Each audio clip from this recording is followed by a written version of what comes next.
Mais d'abord, on vous l'avait promis, on a un invité ce matin pour cette Saint-Valentin dans les studios de Radio Numéro 1, Samia. Je vous ai dégoté quelqu'un d'exceptionnel, je peux le dire. Il s'appelle Pierre Leblanc, il est séducologue à Bourges. Bonjour. Séducologue. Pierre. C'est énorme. Bonjour Pierre. Bonjour. Bon, alors déjà peut-être juste préciser ce qu'est un séducologue. En fait, mon travail, c'est d'améliorer la vie amoureuse des hommes. C'est-à-dire que je reçois des hommes Ouais. pour leur proposer, en fait, par rapport à leur situation, un paradigme amoureux. C'est-à-dire que je ne donnerai pas les mêmes conseils à quelqu'un qui a 18 ans qu'à quelqu'un qui en a 35. D'accord. Ok, c'est En fait, ton but c'est d'aider à pécho, quoi, en gros. Voilà, en gros, Si on c'est fait ça. un petit raccourci, d'accord. Voilà. du personnalisé quand même. Oui, bien sûr. On s'est dit avec Samia, tiens, ce matin, on aimerait bien que Pierre nous donne 3 trucs à ne pas faire lors d'un premier rendez-vous. Il y a Ouais. sûrement des trucs à éviter, Pierre, non? Oui, énormément. Oui. Le premier, par exemple. La première chose, c'est éviter l'alcool en grande quantité. Ah ouais. Oui, parce que vous allez prendre de mauvaises décisions, des choses que vous allez regretter, Ouais. des choses que vous ne pourrez pas assumer. Ouais. Et mettre un peu tout sur le dos de l'alcool, c'est un peu facile. Ouais. Donc l'idée, c'est de garder ses ménages pour prendre de bonnes décisions par la suite. De rester lucide, en fait, finalement. Tout à fait. D'accord. Ok. C'est vrai que des fois, le lendemain, la fille te paraît parfois moins jolie, peut-être, que quand tu C'est étais. ça, oui. Et puis on a peut-être fait des choses déplacées alors qu'elle n'était C'est pas vrai. d'accord. Ah, c'est vrai. c'est Attention. vrai, t'as raison. Attention à l'alcool. Le deuxième conseil, le deuxième truc à ne pas faire sur un premier rendez-vous. La deuxième chose, c'est d'éviter tout ce qui est comportement négatif. Ça Ouais. peut être de se plaindre, de rester tout seul, c'est-à-dire de ne pas être actif, Ouais. et éventuellement de ne pas comprendre les signes d'intérêt. Ah oui. Voilà, c'est-à-dire que quand une fille nous fait comprendre que c'est non, C'est ça non. veut dire que c'est non. Ouais, c'est pas qu'elle veut en fait. Ouais, se Voilà. faire désirer, quoi. Ouais. Pas du tout. Et alors, est-ce qu'à l'inverse, est-ce que tu peux nous donner quelques signes positifs? C'est-à-dire qu'une nana, par exemple, va faire quelques gestes, du non-verbal, ce qu'on appelle, et là, on se dit, on est sur le bon La chemin. bonne voie, ouais. Alors C'est en quoi général, il y a un regard qui est beaucoup plus appuyé. D'accord? Voilà, elle rigole aux blagues, même les moins drôles. Waouh, ça doit te Ah, servir, ça, Cédric. c'est intéressant, ça, ouais. Voilà, ouais. exactement. Et, Il commence à y avoir aussi un contact tactile. ah, c'est là où ça se gâte. D'accord, ok. Elle commence à caresser le bras, tout ça. Voilà, comme ça, exactement. pousser la main. Ça veut dire que c'est bon, c'est bon. Il y a le bon signe. Ouais, D'accord, ok. moi, elle rigole, mais jamais touche. Et un troisième conseil, tiens, pour les trucs à éviter sur un premier rendez-vous. Alors, ça va être tout ce qui est compliment et on va dire tout ce qui est un petit peu romantique. Mais Pardon? c'est bizarre, Voilà. ça, ouais. On n'a pas le Ouais. droit aux compliments sur un premier rendez-vous? Non, en fait, la plupart des gens ne savent pas faire de compliments. Ouais. Donc, ce que je conseille, c'est d'éviter de les faire. Les compliments physiques, les femmes vont en général assez mal le prendre. Non, En fait, c'est-à-dire ça que dépend. si on est une fille, t'as des yeux magnifiques, c'est pas bien vu? Non, parce que en fait, qu'est-ce que vous voulez qu'elle vous réponde à quelque chose comme ça? En fait, Et elle puis dit qu'on ça. lui dit tellement souvent, en fait. Voilà, exactement. On lui dit tellement souvent. Il et très vous bien rentrez- comprendre. vous rentrez-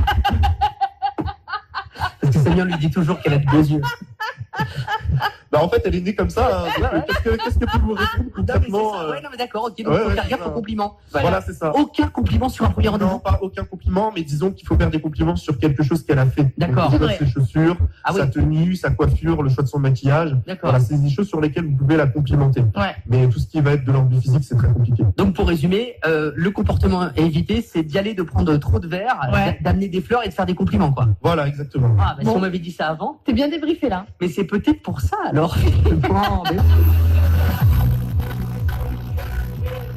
Bon, bah, c'est intéressant cette première partie. Merci beaucoup Pierre pour ces premiers conseils. Et on retrouve comme promis Pierre Leblanc, notre séducologue qui est avec nous en studio ce matin, le jour de la Saint-Valentin, qui va nous donner peut-être des petits trucs pour pécho. Ouais, alors Pierre, tout à l'heure, tu nous disais ce qu'il fallait surtout pas faire lors d'un premier rendez-vous, d'un premier date amoureux.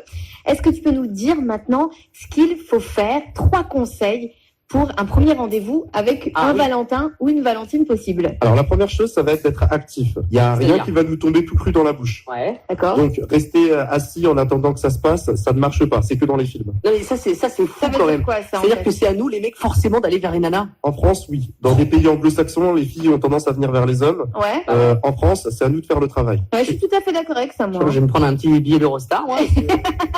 D'accord, donc c'est toujours à nous d'y aller. Ça, on continue d'y aller. quoi. Ouais, c'est ça, oui. Ok. Ensuite, un deuxième conseil. La deuxième chose, ça va être de faire des petits jeux. Une fois que vous êtes en train de discuter, Waouh. de faire des petits jeux, en fait. Pour Genre, éviter Tiens, d'abord que allez, la- on va sur une belote. Non, pas exactement. D'abord pour éviter que la conversation soit trop monotone et Ouais. qu'elle tombe rapidement. Ouais. Et ensuite pour l'habituer à votre contact physique. C'est-à-dire que par D'accord. exemple, vous allez lui toucher la main, vous allez dire voilà, je vais essayer de lire les lignes de ta main. Ah, ça, c'est bien, une belle ça. entrée en matière, j'avoue. Ah, j'aime bien l'idée. Ouais, et genre, si la nana elle te dit, ouais, mais attends, t'as fait des études de voyance, tu lui dis quoi? Peu importe. De toute façon, Ok, peu importe ok. ce que vous allez dire. Il y aura contact, quoi. Voilà, exactement. La Ok. finalité de ce jeu, c'est de lui Ouais. toucher la main et qu'elle s'habitue à votre contact. Ok. Ah, bien vu. Bien se laver les les mains avant dans les premiers rendez-vous. Un troisième conseil, Pierre. Le troisième conseil, ça va être d'analyser les signes d'intérêt et d'agir en conséquence. D'accord. Si elle commence à avoir un contact physique très persistant, c'est-à-dire qu'elle touche commence l'épaule, le bras, voilà, c'est que c'est le signe qu'il faut aller un peu plus loin dans l'interaction. Donc soyez plus entreprenant. Ouais, c'est un feu vert. Ouais, soyez beaucoup plus entreprenant. On arrête de parler d'économie et puis on attaque maintenant. C'est ça, exactement. Oui. D'accord. Ok. En revanche, si jamais vous sentez qu'elle est toujours dans la discussion et qu'il y a encore une petite distance entre vous, vous continuez à discuter. C'est pas le moment de placer vos mains sur elle. D'accord. Ouais. C'est pas mal ça. Donc les trois conseils. Une petite question, Pierre. Est-ce que forcément pour séduire une nana, je dois parler des signes astrologiques parce qu'on sait qu'elles aiment bien. Ah, tiens, toi t'es Scorpion, t'es Bélier, t'es Capricorne. Non, c'est pas obligatoire. Mais par contre, c'est un sujet léger. Et tout ce qui est sujet léger, c'est positif. Moi, j'avais une toute dernière question, Pierre, avant de te laisser. Oui. Est-ce que tu es en couple, Pierre? Oui, depuis 3 ans et demi. D'accord. Ah, bah ouais, mais ça, c'est du colloque, c'est normal. Mais c'était pas obligatoire, justement, vu que tu as plein de techniques comme ça, tu pourrais les appliquer de partout et du coup, multiplier les conquêtes, mais pas du tout. C'est vrai, mais quand j'étais jeune, maintenant je suis à un âge où je pense à plutôt me caser, avoir une famille, etc. Bon, bah, tu vas pouvoir aider Cédric, puisque là, on va se faire du coaching particulier si ça ne dérange pas. Avec grand plaisir. On va faire ça, il n'y a pas de souci. Merci beaucoup, Pierre, d'avoir été avec nous ce matin sur Radio Numéro 1. Merci pour l'invitation. Et puis, si jamais vous avez entendu des conseils et que vous les appliquez ce soir et que ça marche, vous nous rappelez évidemment. Tu as un site internet, Pierre, on peut le donner. Au mérite.fr.